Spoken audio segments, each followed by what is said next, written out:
நீங்கள் பார்த்துக் கொண்டிருப்பது உங்கள் விஜய்.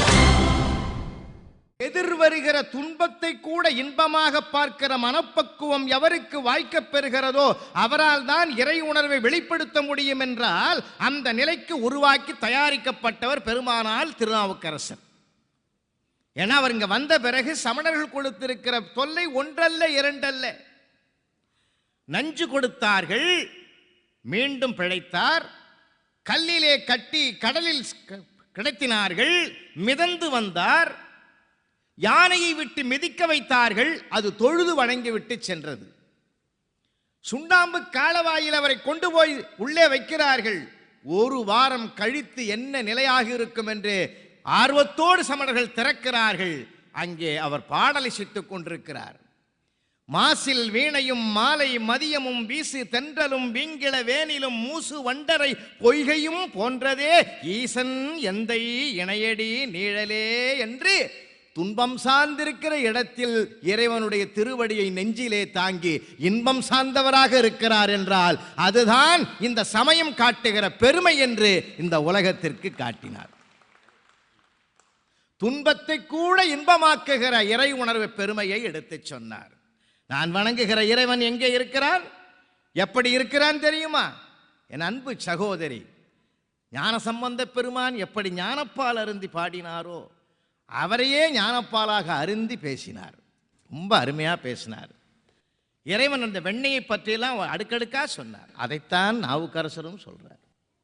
இறைவன் எப்படி இருக்கிறான் எளிமையா சொல்றார். விறகில் தீயினன் பாலில் படு நெய் போல் மறைந்துளான் மாமணி சோதியான். விறகல்ல நெருப்பு இருக்குது, விறகல்ல நெருப்பு இருக்குது, இல்லைன்னு யாரும் மறுக்க முடியாது. பாலிலே நெய் இருக்கிறது, யாராலும் மறுக்க முடியாது. மறைந்துளான் மாமணி சோதியான். எப்படி பாலுக்குள்ளே நெய் மறைந்திருக்கிறதோ, எப்படி விறகுக்குள்ளே நெருப்பு மறைந்திருக்கிறதோ அதுபோல மறைந்துளான் மாமணி சோதியான்.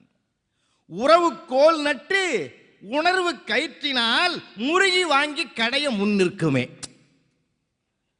அதுக்கு வேண்டிய முயற்சி நீ செய்யணும். பிரயத்தனம் தெய்வத்தனம். நீ முயற்சி செய், இறைவன் உனக்கு முன்னின்று உதவி செய்வான். அவன் மேல நம்பிக்கை வை. நம்முடைய சமயத்தினுடைய தத்துவம் என்ன?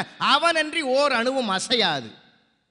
அவன் அருளாலே அவன் தாள் வணங்கி, அவனை அருள்வது, அவனுடைய திருவடியை வணங்குவதற்கும் கூட அவனுடைய அருள் இருந்தால் தான் வணங்க முடியும், இல்லைன்னா முடியாது.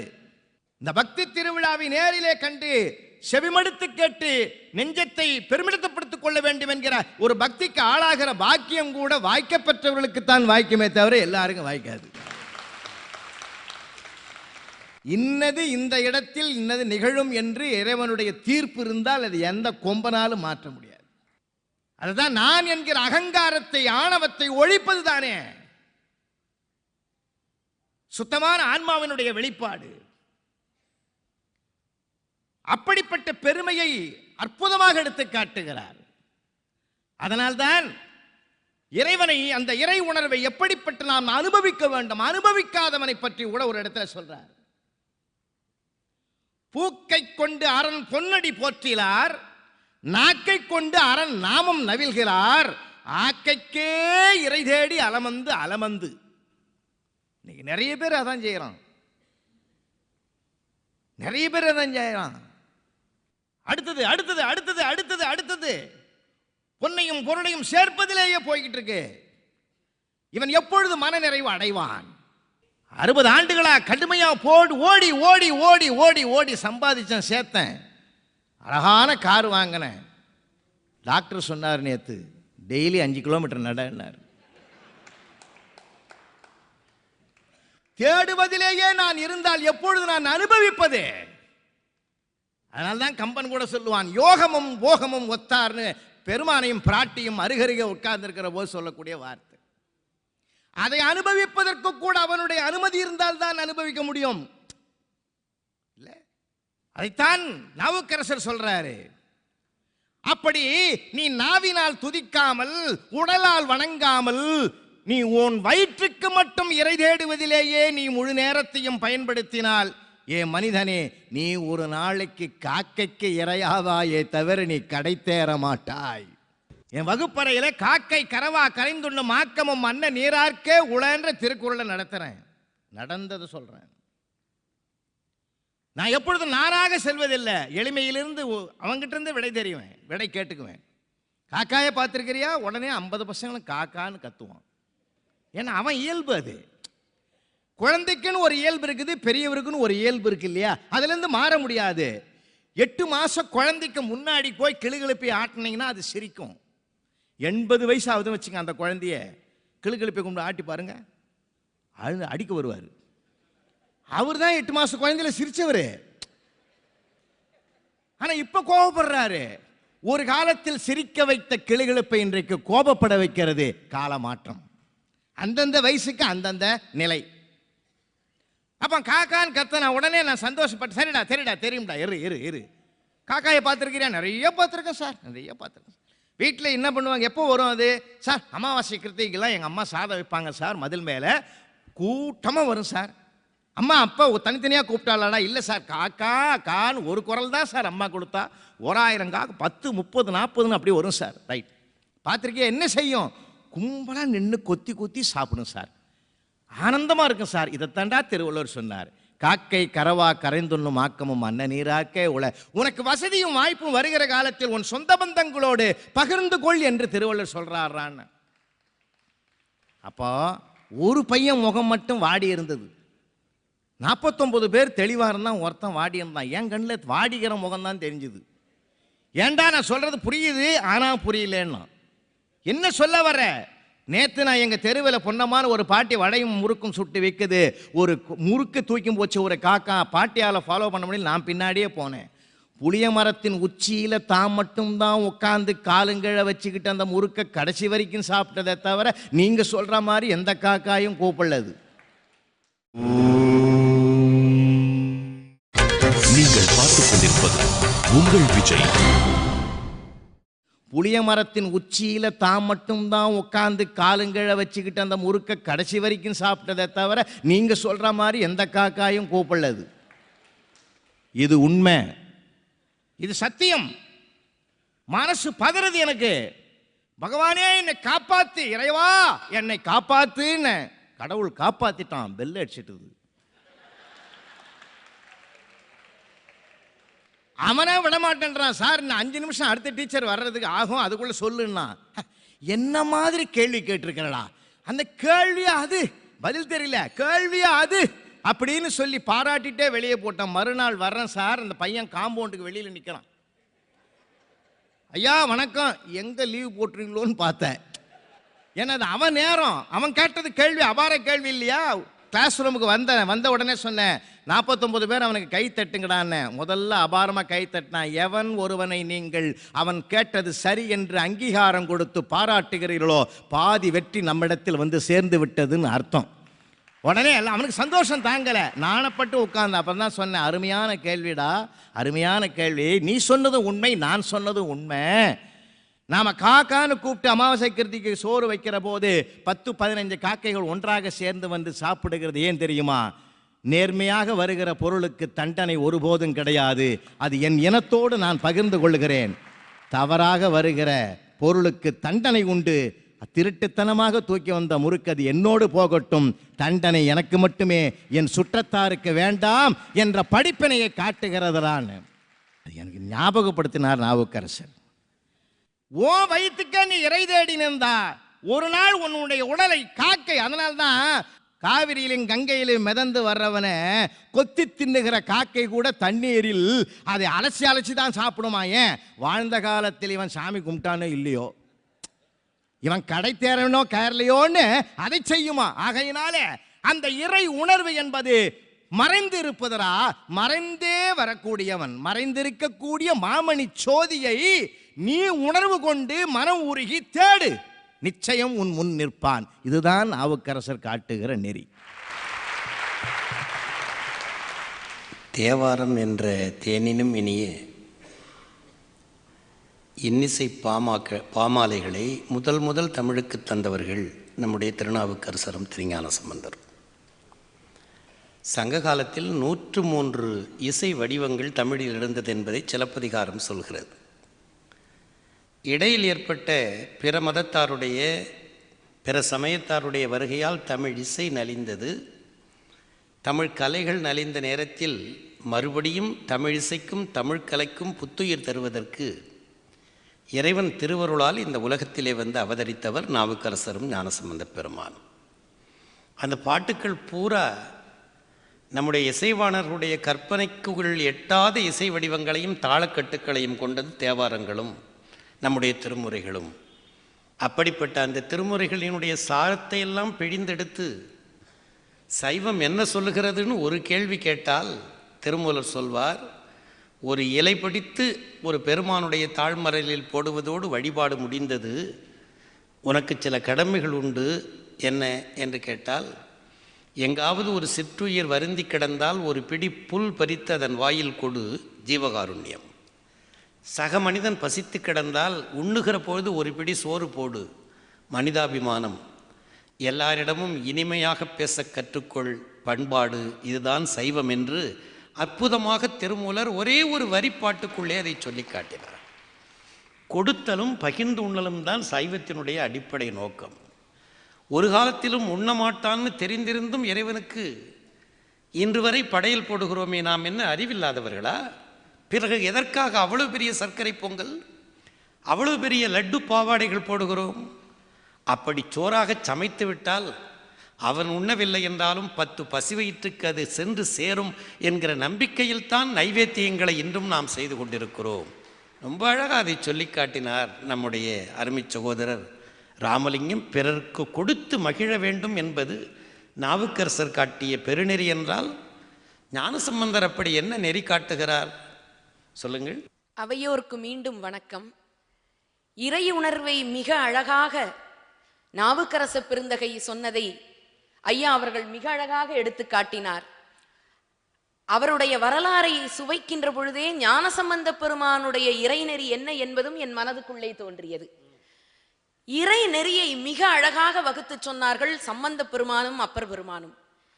தாங்கள் சொன்னது போலவே பிற சமயத்தவர்களும் மதத்தவர்களும் ஒரு குறிப்பிட்ட நெறியை பரப்பி வைத்திருந்த பொழுது இவர்கள் இருவரும் முகிழ்க்கிறார்கள். ஆக இவர்களுக்கு மிகப்பெரிய கடமை இருந்தது, மனிதர்களை நெறிப்படுத்த. கடவுளை அடைவதற்கு ஆணும் பெண்ணுமாக இணைந்து வழிபாடு நடத்த வேண்டும் என்ற இல்லற நெறியை இருவரும் விதைத்தார்கள். அதுதான் நம் சைவத்திற்கு இருக்கிற பெரிய பெருமை. கணவனும் மனைவியுமாக கடவுளை சென்று வணங்குதல் வேண்டும். நான் ராமேஸ்வரம் போறேன், நீ காசிக்கு போனா அது கடவுள் வழிபாடா? அதனால்தான் சொன்னார்கள், இருவருமாக இணைந்து இறைநெறியை மேற்கொள்ள வேண்டும் என்பதை இருவருமே பதிவு செய்திருக்கிறார்கள். என்ன அழகு! இறைவனை வணங்குகிற பொழுதும் அவனை வாழ்த்துகிற பொழுதும் தலைவனும் தலைவியுமாக பார்க்கிற ஒரு உணர்வு. கண்ணதாசன் அர்த்தமுள்ள இந்து மதத்தில் குறிப்பிட்டான், இறைவன் ஈசன் அவனுடைய இடப்பாகம் எங்கே போனது? உமையம்மை அவளுடைய வலப்பாகம் என்ன ஆனது என்று 2 வினாக்களை எழுப்பிக்கொண்டு அவனே விடை தருகிறான். ஈசனுடைய இடபாகம்தான் உலகத்தில் இருக்கிற ஆண்கள் எல்லாம், உமையம்மையினுடைய வலபாகம்தான் இந்த உலகத்தில் இருக்கிற பெண்கள் எல்லாம் என்று சொன்னான். அப்படி ஆடவனையும் மகளிரையும் இணைத்து பார்த்து இறை வடிவமாக வணங்குகிற பெருமையை இருவருமே காட்டினார்கள். எப்படி தெரியுமா? நாவுக்கரசு பெருந்தகை பாடுகிறார் திருவையாற்று பதிகத்துல, மாதர் பீரை கண்ணியானை மலையான் மகளோடு பாடி போதொடு நீர் சுமந்தேத்தி புகுவாரவர் பின் புகுவேன் யாதும் சுவடு படாமல் ஐயாரடைகின்ற போதில் காதல் மட பிடியோடு களிறு வருவன கண்டேன் கண்டேன் அவர் திருப்பாதம் கண்டறியாதன கண்டேன் கண்டேன் அவர் திருப்பாதம் கண்டறியாதன கண்டேன்.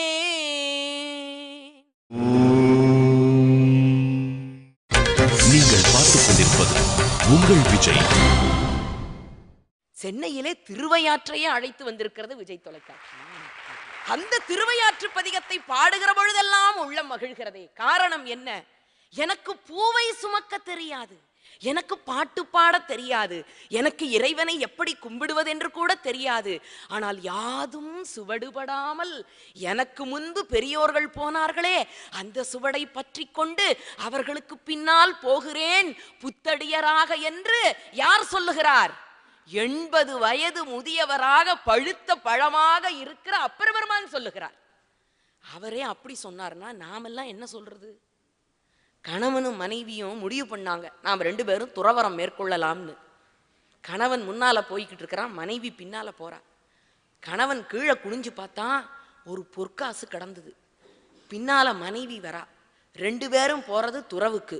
பெண்களுக்கு நகை மேல ஆசை அதிகம், தங்கம்னா ஆசைப்படுவாளே.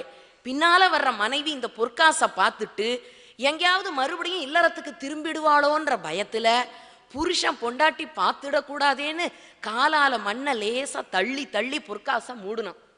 இதை கவனிச்சுட்டா மனைவி. பெண் புத்தி பின் புத்திங்கிறது இதனாலதான் வந்தது. பக்கத்துல போனா என்ன செய்றீங்கன்னு கேட்டா, ஒண்ணுமில்லன்னா. பரவாயில்ல சொல்லுங்கன்னா, அட ஒண்ணுமில்லடின்னா, எல்லாம் எனக்கு தெரியும், கீழே கிடக்கிற பொற்காசை நான் பார்த்துடக்கூடாதுன்னு மூடுறீங்க, அவ்வளவுதானேன்னா. ஆமாண்ணா, கீழே கிடக்கிறது பொற்காசா மண்ணான்னு பிரிச்சு பார்க்கிற அறிவு இருக்கிற வரையிலையும் உமக்கும் எமக்கும் துறவு ஒத்து வராது, வாங்க 2 பேருமே திரும்பி போயிடுவோம். ஐயா, எது துறவு? எல்லாத்தையும் விட்டுட்டு ஓடி போய் காட்டுல உட்கார்ந்து கடவுளை தியானின்னு நம்ம சைவ சமயம் சொல்லல. கணவன் மனைவியாக, குழந்தையாக, தாயும் தந்தையுமாக கடவுளை காண வேண்டும்னு சொன்ன சமயம்ங்க. அதவேதான் இது இன்றைக்கும் தழைத்திருக்கிறது. எல்லாவற்றையும் துறந்து விட்டு ஓட சொல்லவில்லை. பாசத்தை கூட கடவுளிடத்தில் வைத்து, கடவுளை கூட தாய் தந்தை சோமாஸ்கந்த மூர்த்தி என்று குடும்ப அமைப்பிலே கண்டு மகிழ்ந்த நெறி சைவ நெறி. ஆகவேதான் ஞானசம்பந்த பெருமான் பார்க்கிறார், இந்த உலகத்துல நீ நன்றாக வாழ்ந்தால் வையத்துள் வாழ்வாங்கு வாழ்பவன் வானுரையும் தெய்வத்துள் வைக்கப்படும் என்ற வள்ளுவ பெருந்தகையினுடைய குரலுக்கு ஒரு தேவாரத்து வடிவத்தை கொடுக்கலாம் என்று நினைத்தாரோ என்னவோ தெரியவில்லை. பாடல் பிறக்கிறது ஞானசம்பந்த பெருமானுக்கு. மண்ணில் நல்ல வண்ணம் வாழலாம், ஒரு நம்பிக்கையை கொடுக்கிறார். நீ வாழலாம்டா, எப்படி வண்ணம் வண்ணமா வாழலாம், எப்படி நல்ல வண்ணம் வாழலாம், அங்கேயா இல்லடா மண்ணிலேயே நீ நல்லா வாழலாம். எப்படி? மண்ணில் நல்ல வண்ணம் வாழலாம் வைகளும் எண்ணில் நற்கதிக்கு யாதுமோர் குறைவில்லை. குறையொன்றும் இல்லை கோவிந்தான்னு சொன்னாங்களே ஞானசம்பந்த பெருந்தகை, அன்னைக்கே சொன்னார், எண்ணில் நற்கதிக்கு யாதுமோர் குறைவில்லை, கண்ணில் நல்லகுதுரும் கழுமல வளநகர் பெண்ணின் நல்லாளோடும் பெருந்தகை இருந்ததுவே. அந்த சீர்காழி கழுமலம்னு பேர் வைத்தான். ஏன் தெரியுமா? ஆணவம், கன்மம், மாயை என்ற 3 மலங்களையும் கழுவக்கூடிய இடம் கழுமலம். அந்த கழுமலத்து ஈசனை வணங்கினால், பெண்ணின் நல்லாளோடு அந்த பெருந்தகை இருக்கிற தன்மையை நாம் கடைபிடித்தால் வாழ்க்கையில் செம்மையாக இருக்கலாம். சனின்னு கூப்பிடுற மனைவிய ஹனின்னு மாத்துங்க. அப்படி கூப்பிடுகிறது போல மனைவி நடந்து கொள்ள வேண்டும். அவளை அழைக்கிற மனப்பக்குவம் கணவனுக்கு இருக்க வேண்டும்.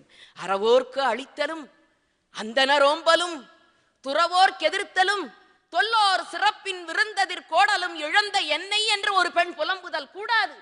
கணவனும் மனைவியுமாக இணைந்தால் இல்லற நெறியே இறை நெறி என்ற தத்துவத்தை இந்த 2 சமய குறவர்களும் பதிவு செய்திருக்கிறார்கள். சான்றோர் பெருமக்களே, பக்தி இலக்கியம் பஜனை பாடலோடு முடிந்து விடவில்லை, சுண்டல் சாப்பிடுவதோடு நிறைவடைந்து விடவில்லை. வாழ்க்கை தத்துவத்தை, வாழ்வியல் நெறியை இறை நெறியாக மாற்றிய பெருமை இந்த இருவருக்குமே உண்டு. நன்றி. விஜய் சுந்தரி அவர்கள் மிக அருமையாக திருநாவுக்கரசருடைய பாடல் ஒன்றையும் திருஞான சம்பந்தருடைய அற்புத பதிவொன்றையும் இசையோடு தந்தார்கள். என்னதான் உரைநடைகளில் நீங்கள் பாடல்களை எடுத்துச் சொன்னாலும் இசையோடு வருகிற பொழுது ஏற்படுகிற இன்பத்தை நம்மால் உரைநடையில் சொல்லுகிற பொழுது பெற முடிவதில்லை. உடனே நீங்கள் எங்களுக்கு பாட்டு வராது, நாங்கள் எப்படி கபாலிக்கு முன்னே போய் நின்று மருந்தீஸ்வரருக்கு முன்னே நின்று பாட முடியும் அப்படின்னு கேட்கிறீர்களா? அப்படிலாம் உங்களை பாட சொல்லவே இல்லை ஞானசம்பந்த பெருமான். போய் நின்று அப்பா பாடுறாங்கிறார் ஞானசம்பந்தர். தொண்டையில் ஒரே சளி சாமி, மூச்சு வாங்குது, வரல, கோழை மிடராக. பாட்டு எனக்கு தப்பு தப்பாக தாங்க தெரியும், முழுக்க தெரியாது. கவி கோளும் இலவாக, நான் ரொம்ப ஏழைங்க, எனக்கு ஒன்றுமே தெரியாது. ஏழை அடியார்கள் சொன்ன எதையா இருந்தாலும் மகிழும் ஈசன் இந்த கோயிலில் உரைகிறான் என்கிறார். உங்களுக்கு முடியலையா? தப்பு தப்பாக பாடுறீங்களா? தெரியுமா உங்களுக்கு? பசுமாடு இருக்கே, கன்றுக்கு மட்டும்தான் பால் சுரக்கிற தன்மை அதுக்கு உண்டு. என்ன ஒரு நண்பன் கேட்டான், ஒரு பையன் கேட்டான், சார் ஞானசம்பந்தர் பாடினார், பொண்ணு கொடுத்தாரு. நாவுக்கரசர் பாடினார், செத்து போன பிள்ளையெல்லாம் பிழைச்சது. சுந்தரமூர்த்தி சுவாமிகள் கேட்டார், தங்க நகையாக கொடுத்தாருங்கிறீங்களே, நம்ம பாடினா கொடுப்பாரா அப்படின்னு. கொடுப்பார்.